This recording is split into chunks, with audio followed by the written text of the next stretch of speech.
کشمیریوں کی قربانیاں رائے گاہ نہیں جائیں گی، مقبوضہ کشمیر کے عوام جلد آزاد فضا میں سانس لیں گے۔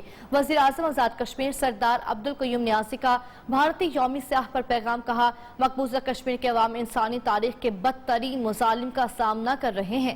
بھارتی فوج کے ہاتھ کشمیریوں کے مقدس خون سے رنگے ہوئے ہیں۔ سردار عبدالقیوم نیازی نے بین الاقوامی برادری سے اقوام متحدہ کی قراردادوں پر عمل درآمد کا مطالبہ بھی دہرا دیا۔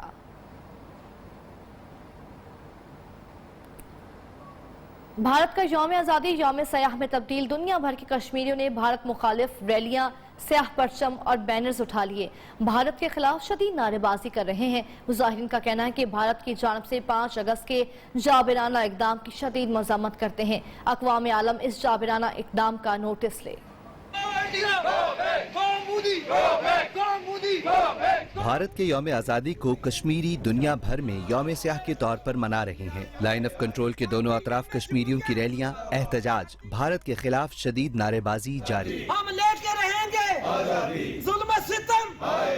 کوٹلی آزاد کشمیر، مظفر آباد، میرپور میں بھارت کے یوم آزادی کے خلاف ریلیاں نکالی گئیں۔ ریلیوں میں سول سوسائٹی، انجمن تاجران، وکلاء، صحافیوں نے سیاہ پرچم، بینرز اور پلے کارڈ اٹھا رکھے تھے جن پر بھارت کے خلاف اور آزادی کے حق میں نعرے درج تھے۔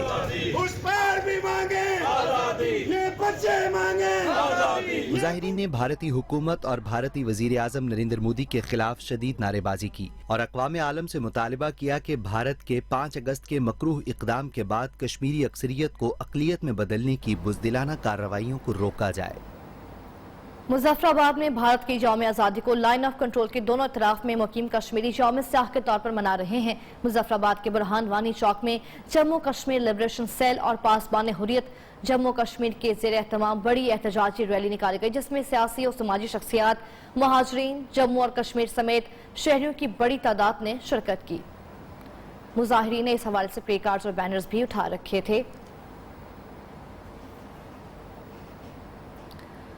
بھارتی یوم آزادی کو یوم سیاہ کے طور پر منا رہی ہے۔ اقلیتی برادری کا کہنا ہے کہ کشمیر میں بھارتی فوج کے مظالم کی مذمت کرتے ہیں اور اقوام متحدہ سے اپیل ہے کہ ظلم و بربریت کو روکیں۔ مزید جانیں گے رمیش کمار سے۔ جی رمیش، اپڈیٹ کیجئے۔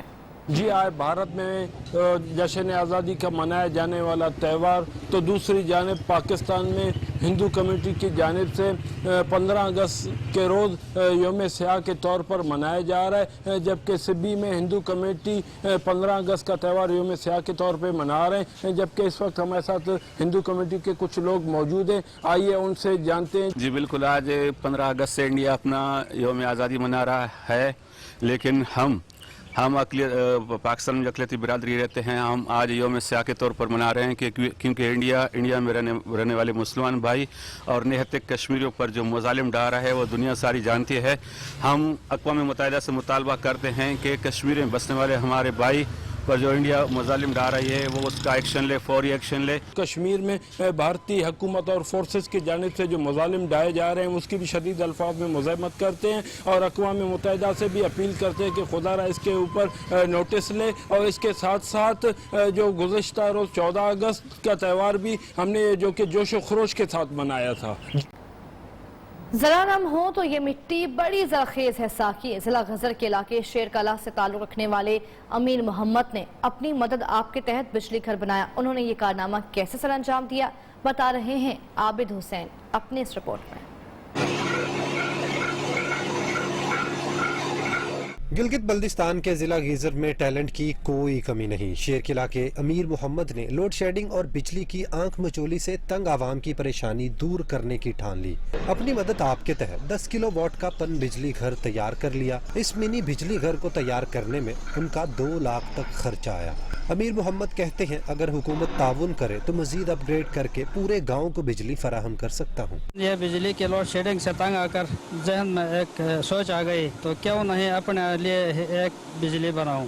10 کلو واٹ کا یہ منی بجلی گھر 30 گھرانوں کو بجلی دے رہا ہے اور روزمرہ زندگی میں گھریلو استعمال کی برقی آلات چلا لیتا ہے۔ مہینے کا 300 روپے دیتے ہیں صارفین، مینٹیننس کے لیے اس کا بلٹ وغیرہ بیرنگ کچھ اخراجات ہیں۔ اگر حکومت ان جیسے ہونہار الیکٹریشنز کی سرپرستی کرے تو علاقے سے لوڈ شیڈنگ کا مکمل خاتمہ ہو سکتا ہے۔ عابد حسین، نیو نیوز، غیزر۔ ملتان کی 19 سالہ ماری نے والد سے محبت کی مثال قائم کر دی۔ رنگ و روغن کے کام میں والد کا ہاتھ بٹاتی ہیں۔ عدنان جعفر کی رپورٹ۔